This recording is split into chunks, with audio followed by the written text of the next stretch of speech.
A hearty welcome to Mile High Audits. We're here to give you a fresh perspective on some of the most pivotal moments in history. Today, we're setting our sights on a document that has played a monumental role in shaping our nation, a document that many have sworn to uphold yet few truly understand. Yes, we're talking about the U.S. Constitution. So, saddle up and get ready to journey back in time.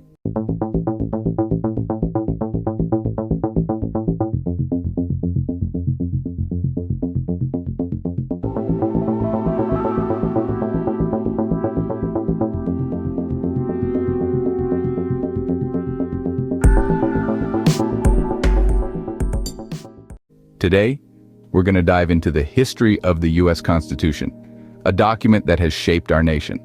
The U.S. Constitution wasn't born overnight. Its creation was a meticulous process, a response to the need of the hour, a struggle for unity and strength.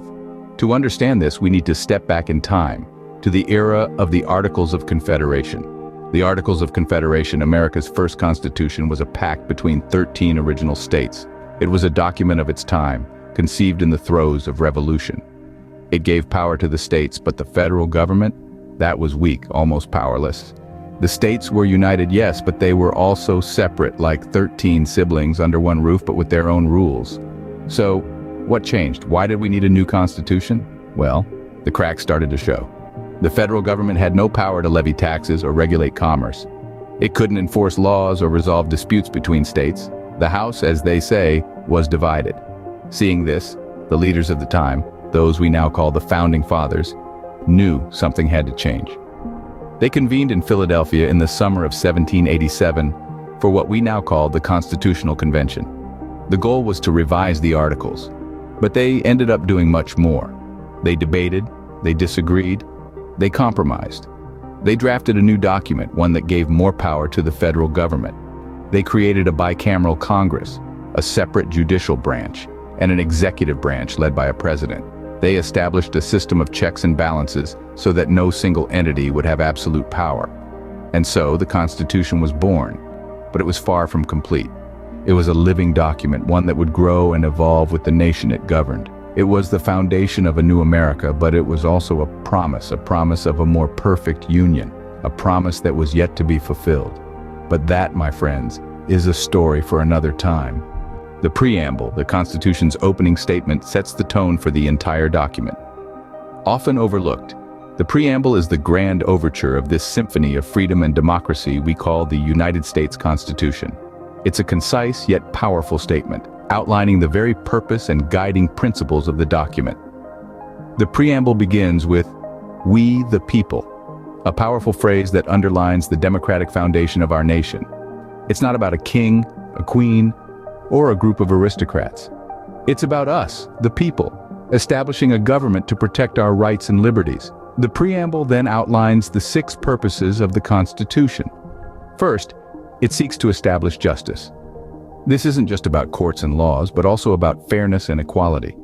It's the ideal that everyone, regardless of who they are, should be treated equally under the law.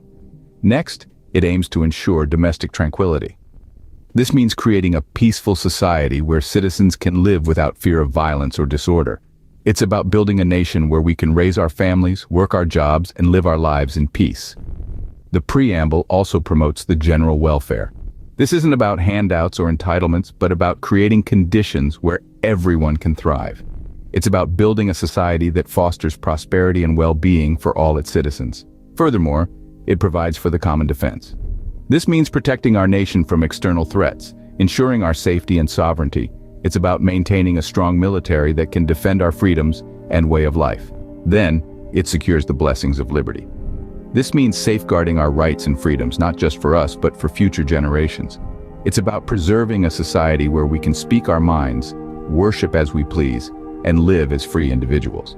Lastly, it ordains and establishes the Constitution.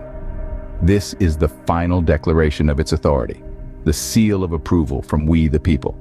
It's the affirmation that this document and the government it creates is by the people for the people. The preamble laid the foundation. Next came the specific rules, the amendments.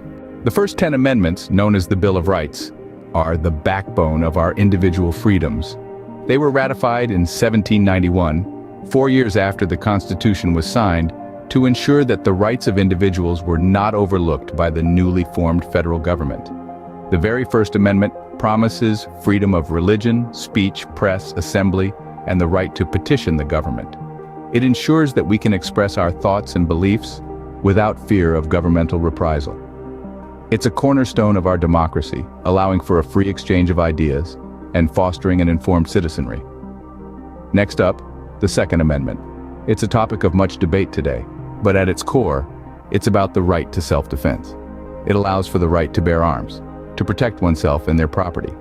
The Third Amendment, often overlooked, prohibits the quartering of soldiers in private homes without the owner's consent, a remnant of the colonial era when British soldiers could take up residence in American homes. The Fourth Amendment protects our privacy. It guards against unreasonable searches and seizures, ensuring that law enforcement agencies need a warrant, supported by probable cause, to search our homes or seize our property. The Fifth Amendment safeguards our rights in criminal cases. It protects against double jeopardy, self-incrimination, and ensures due process of law. The Sixth Amendment ensures a fair trial. It guarantees the right to a speedy and public trial, an impartial jury, and legal representation. The Seventh Amendment extends the right to a jury trial in federal civil cases, while the Eighth Amendment protects against excessive bail, excessive fines, and cruel and unusual punishments. The Ninth Amendment is a bit of a safety net. It states that the rights mentioned in the Constitution are not exhaustive, that people have other rights not specifically outlined there. And finally, the Tenth Amendment. It's about balance and division of power. It states that any powers not delegated to the federal government nor prohibited to the states are reserved for the states or the people. These 10 amendments are more than just words on a parchment. They are the bedrock of our democracy, defining our freedoms and protecting our rights. They shape our society, our laws, and our daily lives. But they are not self-enforcing. They require our understanding, our vigilance, and our active participation to truly uphold their spirit. These 10 amendments safeguard our liberties, but they also require us to uphold them. Most of our law enforcement officers take an oath to uphold the Constitution, but do they follow through? This question sparks a dialogue that is as old as the Constitution itself. Our law enforcement officers, standing as the frontline guardians of our society, pledge to protect and serve. Yet, their duty extends beyond maintaining peace and order. It encompasses a profound responsibility to uphold the very fabric that binds our nation together, the Constitution. The Constitution, in its wisdom, places the power in the hands of the people. It bestows upon us the rights to free speech, to bear arms, to a fair trial, and many others. These rights are not mere privileges. They are the bedrock of our democracy, the pillars that uphold our society. But they are only as powerful as our collective commitment to uphold them. Over the years, there have been instances where the actions of some law enforcement officers have sparked debates about constitutional rights. These debates underscore the delicate balance that law enforcement must strike between maintaining law and order and upholding the constitutionally protected rights of the people they serve. It is therefore crucial for every law enforcement officer to understand and respect the Constitution. Any deviation from these principles can lead to a weakening of the very foundations of our democracy. The Constitution is only as strong as our commitment to uphold it. Let us remember that every day as we strive to create a society that truly embodies the spirit of the Constitution. So there you have it, folks. The history and importance of our U.S. Constitution. From its birth through the preamble to the first 10 amendments, we've journeyed through the fundamental principles that govern our nation. It's a living, breathing document that shapes our society and protects our rights. But remember, it's not just about knowing these principles. It's about upholding them, about living them every day in our interactions with each other and with our government. It's a responsibility that falls on all of us, not just law enforcement officers. It's a responsibility we all share to ensure that the spirit of the Constitution remains alive and vibrant.